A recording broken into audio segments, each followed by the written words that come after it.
Hi guys! Just a short clip regarding sa Palawan trip namin.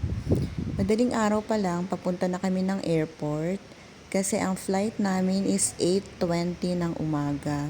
Madilim pa lang, umalis na kami ng bahay.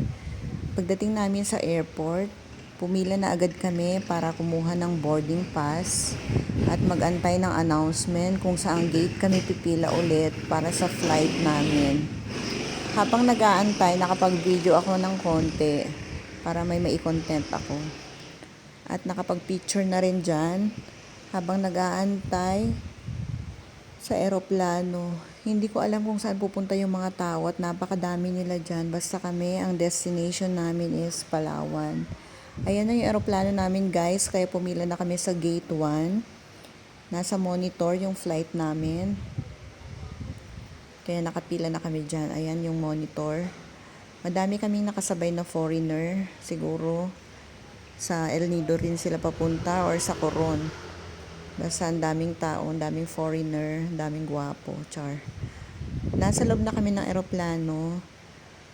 Nag-video na naman ako dyan ng konti. Pero hindi ko siya maidiretso kasi ang daming nakakahiya. Yung mga naglalakad na tao dyan. Tapos si kuya, nag-demo na siya about safety. Alam niyo na yan, hindi ko na pwedeng i-explain. Nakamute siya para yung boses ko naman yung marinig nyo. Pagdating namin sa hotel, dito pala kami sa St. John Pension. Nandyan yung name ko as guest. Tapos, pumunta na kami sa room namin. Ayan, good for 2 lang siya kasi ang kasama ko lang naman ay aking anak. Wala po akong kasamang lalaki kasi wala po akong jowa, wala akong asawa, wala akong kabit. Wala talaga, as in, zero love life. Charis. Ayan guys, binidyo ko yung room namin para may additional clip. Kasi ang hirap talaga mag-video ng dire-diretso. Ito siya, maliit lang siya, pero okay naman, malinis. At kompleto naman sa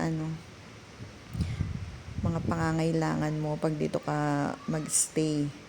St. John Pension ang pangalan po ng hotel. Pwede nyong i-search. Tapos kinabukasan, nag-tour kami dito sa may 6 na island. Ayun, basta nasa picture yung inano ko na dun sa picture ko, yung mga pinost ko. Bahala na kayo. Check nyo na lang. Napakaganda talaga ng El Nido guys. Ang linaw ng water. Kulay green, kulay blue. May part na makikita mo talaga yung mga fish. Tapos nag-snorkeling sila dyan. Yung mga lang ang allowed.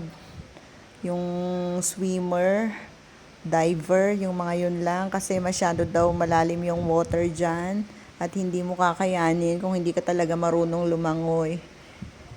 Kaya nag-video na lang ako dyan sa magagandang view. Ayan guys, ang gagaling nila. Lahat ng foreigner nag-snorkeling. Kami mga Filipino, konti lang yata ang nag-snorkeling dyan. Kasi hindi kami marunong mag-swimming. Ewan ko ba, ang hilig-hilig ko sa beach pero hindi talaga ako marunong mag-swimming. Maghapon kami dyan guys, kaya na sunburn ang lola nyo. Kasi nakalimutan din namin yung sunblock. Of all na makalimutan yung sunblock pa talaga. Tanga-tanga lang Akesh. Ayan, si ate papunta na siya doon, magsuswimming din siya. Kasi swimmer din yata. Maganda yung napuntahan namin na island is 7 Commando. Basta hindi ko na maalala. Hindi ko siya na-videohan lahat guys. Pasensya na. Kasi konting-konti yung time. At busy na rin ako. Nagpipictorial. Ayan na, ito yung video ng pauwi na kami. Nasa Puerto Princesa Airport na ulit kami. Pabalik ng Pilipinas. Charis. Pabalik ng Maynila pala. Kasi ang flight namin is 11:40 ng gabi. Kaya ang lapag namin sa NAIA is 1 o'clock na. Kasi 1 hour lang naman yung flight eh.